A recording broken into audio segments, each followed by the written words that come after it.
دنیا کے نقشے پر ایک پانی ایسا ہے جسے آج ہم بحر مردار، جی ہاں ڈیڈ سی کہتے ہیں، زمین کا سب سے نچلا مقام ہے۔ کیا آپ جانتے ہیں کہ ہزاروں سال پہلے یہ ویران جگہ ایک انتہائی خوبصورت اور سرسبز و شاداب شہر ہوا کرتا تھا۔ یہ کہانی ایک ایسی قوم کی ہے اخلاقی طور پر اتنی گر گئی کہ انہوں نے وہ گناہ ایجاد کیا جو ان سے پہلے کائنات میں کبھی نہیں ہوا تھا۔ نیچے سے حضرت جبرائیل نے ان کی پوری بستی کو اپنے پروں پر اٹھایا اور آسمان کی بلندیوں پر لے گئے اور پھر وہاں سے اس شہر کو الٹا کر زمین پر دے مارا۔ الحمدللہ رب العالمین والصلاة والسلام علی خاتم النبیین، اما بعد فاعوذ باللہ من الشیطان الرجیم، بسم اللہ الرحمن الرحیم۔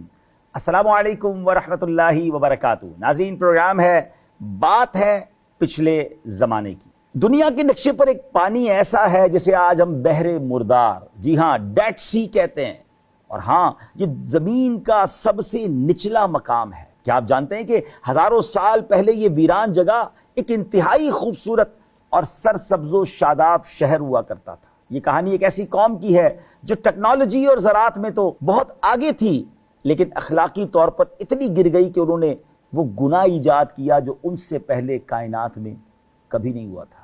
پھر ایک صبح ایسی آئی کہ جب سورج نکلنے سے پہلے پوری کی پوری بستی کو زمین سے اکھاڑ کر آسمان کی طرف اٹھایا گیا اور پھر بلندی سے نیچے الٹا پٹخ دیا گیا۔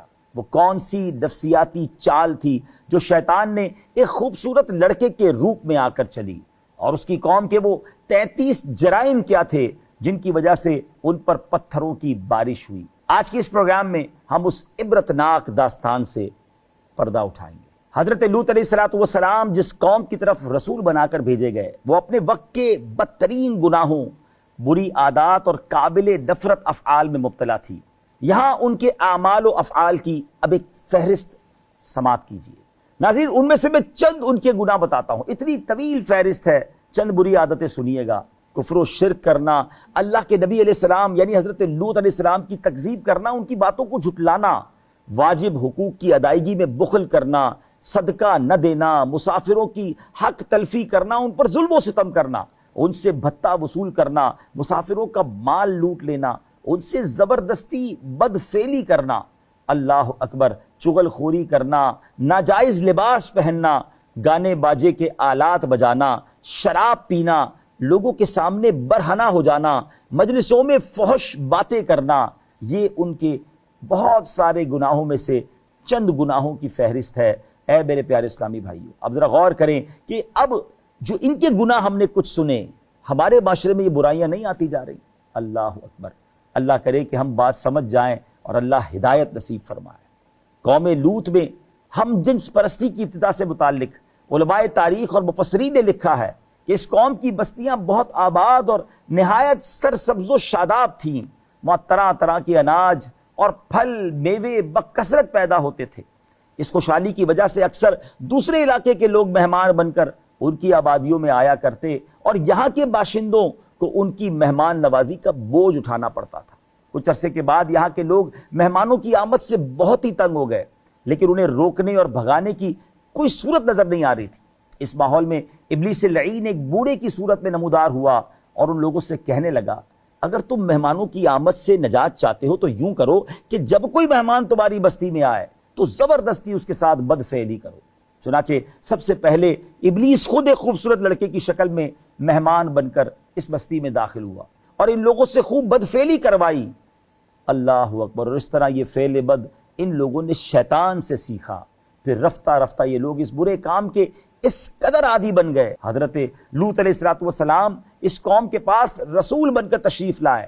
انہیں نصیحت کرتے ہوئے فرمایا، تبلیغ کرتے ہوئے فرمایا، اے میری قوم، مجھے اللہ تعالیٰ نے تمہاری طرف رسول بنا کر بھیجا ہے اور میں اس کی وحی اور رسالت پر امانت دار ہوں، اور تمہیں نصیحت کرتا ہوں کہ کفر و شرک، رسول کی تکذیب اور دیگر گناہوں سے باز آ جاؤ، اور ان کے سبب اپنے اوپر عذاب الہی نازل ہونے سے ڈرو، اور جس سیدھے راستے پر چلنے کی تمہیں دعوت دے رہا ہوں اس پر چل کر میری اطاعت کرو، اور یاد رکھو کہ میں اس تبلیغ و تعلیم پر تم سے کوئی اجرت اور دنیاوی منافع کا مطالبہ نہیں کرتا۔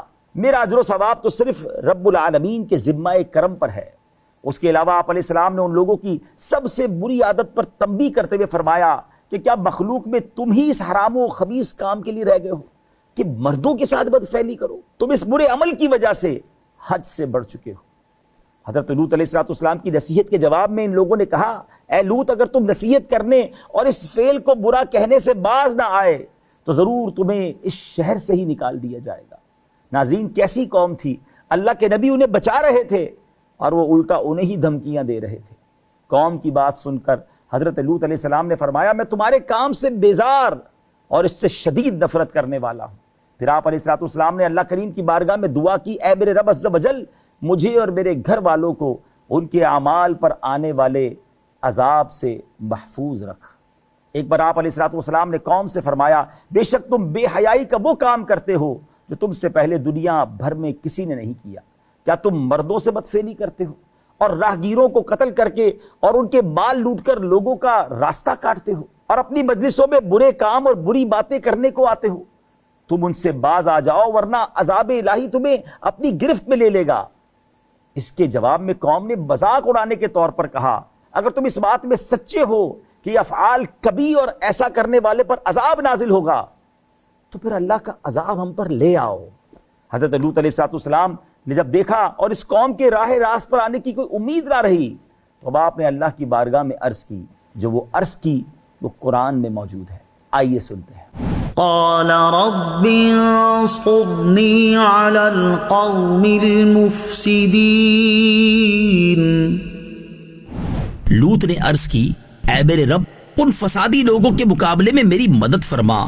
حضرت لوط علیہ السلام کی قوم ہمیشہ کے لیے عذاب میں مبتلا ہوئی، یعنی ان کا دنیاوی عذاب برزخی عذاب سے اور برزخی عذاب اخروی عذاب سے ملا ہوا ہے، لہذا نفس عذاب دائمی اور قائم ہے، یعنی یہ مسلسل عذاب میں ہے۔ اللہ اکبر! کیا فرماتا ہے قرآن اس بارے میں؟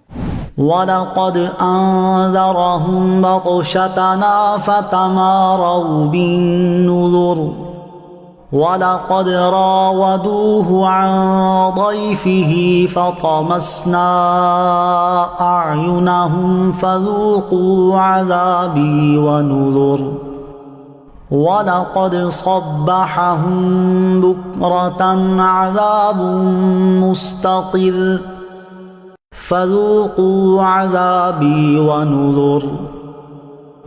اور بے شک اس نے انہیں ہماری گرفت سے ڈرایا تو انہوں نے ڈر کے فرامین میں شک کیا، انہوں نے اسے اس کے مہمانوں کے متعلق پھسلانا چاہا تو ہم نے ان کی آنکھوں کو مٹا دیا اور فرمایا، میرے عذاب اور میرے ڈر کے فرامین کا مزہ چکھو، اور بے شک صبح سویرے ان پر ٹھہرنے والا عذاب آیا تو میرے عذاب اور میرے ڈر کے فرمانوں کا مزہ چکھو۔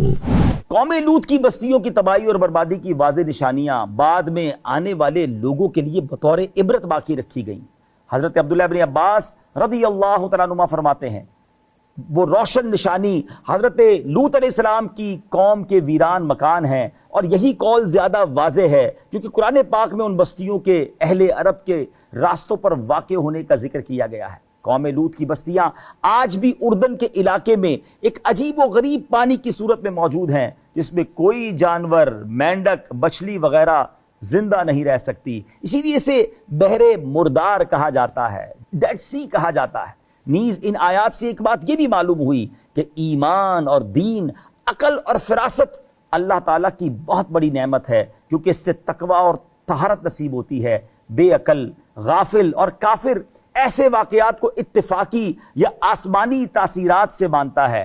آج بھی دیکھا جا رہا ہے کہ عقل مند مومن جو ہوتا ہے نا، وہ ایسے واقعات کو مخلوق کی بد عملی کا نتیجہ جان کر اللہ تعالیٰ سے ڈرتا ہے اور بندگی کا راستہ اختیار کرتا ہے، اور کچھ لوگ اس کو سائنسی توجیہ کے ذریعے بیان کر رہے ہوتے ہیں۔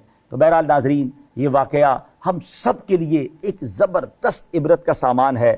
ڈیڈ سی آج بھی پکار پکار کر کہہ رہا ہے کہ جب رب ناراض ہو جاتا ہے، اللہ کا عذاب آتا ہے تو بستیاں ویران ہو جاتی ہیں، چلتے معاملے برباد ہو جاتے ہیں، اور پھر صرف عبرت کی نشانی باقی رہ جاتی ہے، داستان ختم ہو جاتی ہے، نام لینے والا کوئی نہیں بچتا ہے۔ تو ناظرین، آئیے ہم بھی توبہ کریں، اپنے برے افعال سے توبہ کریں اور اللہ والوں کے راستے پر چلنے والے بن جائیں۔ آمین بجاہ النبی الامین صلی اللہ تعالی علیہ وسلم۔